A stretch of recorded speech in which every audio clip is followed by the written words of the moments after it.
Se pourrait-il qu'être trop intelligent nous rende bêtes ou malheureux? C'est ce que je vais essayer de défendre dans cette vidéo. D'abord, c'est quoi être intelligent? L'intelligence se résume en deux choses, la projection et l'adaptation. Par exemple, le bûcheron qui coupe un arbre dans une direction, mais pas dans l'autre, il guide la direction à laquelle l'arbre va tomber. L'adaptation, c'est quoi?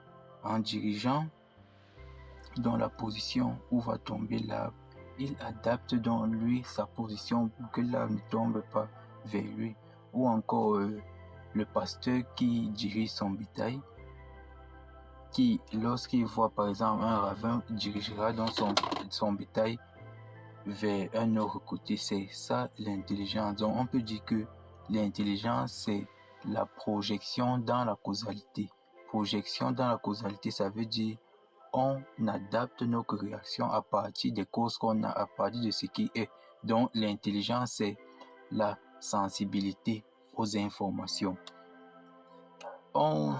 Nous avons trois principales sortes d'intelligence. On a l'intelligence logico-mathématique qui concerne, comme son nom le dit, qui concerne les calculs, les mathématiques, ce genre de choses. On a l'intelligence relationnelle qui concerne notre vie, notre sociabilité, notre rapport aux autres. On a l'intelligence émotionnelle qui concerne notre maîtrise de nos sentiments, les sentiments des autres, et aussi qui tourne plus autour de l'empathie. Attends, je vais donc porter mes verres. Qui tourne autour de l'empathie.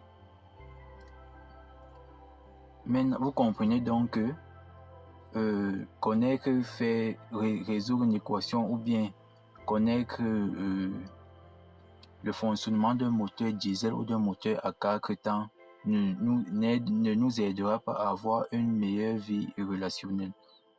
Maintenant, on va aborder quelques problèmes que les personnes intelligentes rencontrent.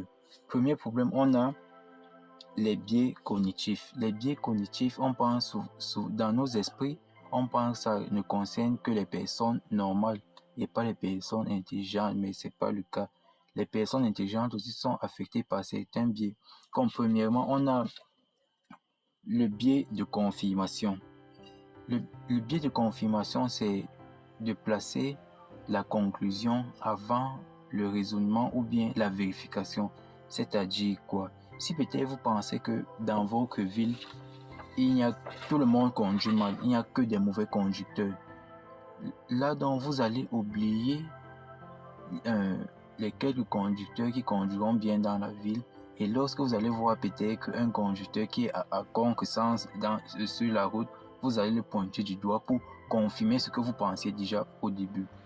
Deuxième biais, on a le biais de rationalisation. Là, pour ce biais, on a par exemple, lorsque vous avez une mauvaise note, vous n'allez pas vous dire que non, vous avez mal travaillé, que vous devez fournir plus d'efforts. Pour rationaliser donc votre mauvaise note, vous allez dire que peut-être le professeur ne vous aime pas ou bien il a mal corrigé. Donc vous allez chercher des raisons rationnelles à votre mauvaise note. Donc c'était ça pour les premières personnes pour le premier problème que les personnes intelligentes rencontrent ou bien que nous rencontrons en les côtoyant. Deuxième problème donc, on a la charge sociale. Dans l'esprit collectif, quand tu es intelligent ou hyper intelligent, tu n'as pas droit à l'erreur, puisque quand tu es intelligent, on pense aux ingénieurs aéronautiques, NASA, ce genre de choses. Donc, ils portent en eux cette charge, dans cette conscience de se dire qu'ils doivent absolument réussir, qui n'est pas toujours facile. Deuxième problème, on a l'impression négative qu'ils dégagent. Cette impression peut être fausse ou vraie, parce que si peut-être vous avez un camarade très intelligent, lorsqu'il vous expliquera des choses, ça sera peut-être en des termes très savants, peut-être il le fera sciemment ou pas, puisque étant donc intelligent, il ne va pas toujours s'en rendre compte que vous n'êtes pas au même au même pied d'égalité que lui. On a quoi? C'est le quatrième point. Quatrième point, on a le gros de questionnement ou la pensée compulsive. Dans certaines situations, vous verrez une situation très simple. Vous verrez la personne intelligente aura plus tendance à surréfléchir, à avoir ce qu'on appelle la pensée compulsive.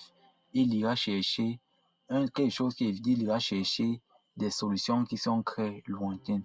Ce qui est même, dans d'autres cas même, la personne, au lieu de résoudre le problème, va plutôt entretenir le problème, voire même l'aggraver, puisque c'est quelque chose de simple. Ce qui est le concret de l'intelligence, puisque l'intelligence, c'est plutôt pour résoudre donc les problèmes.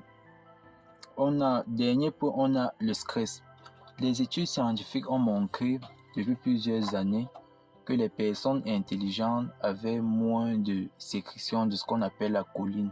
La choline qui produit à son tour l'acétylcholine, qui est responsable de l'humeur. Donc, ils avaient moins de cette substance-là dans leur corps, ce qui fait en sorte qu'ils étaient plus sujets au stress ou bien aux maladies mentales. Bon, ceci étant dit, la vidéo est terminée. Merci d'avoir écouté jusqu'à la fin. On s'abonne, on like, on partage.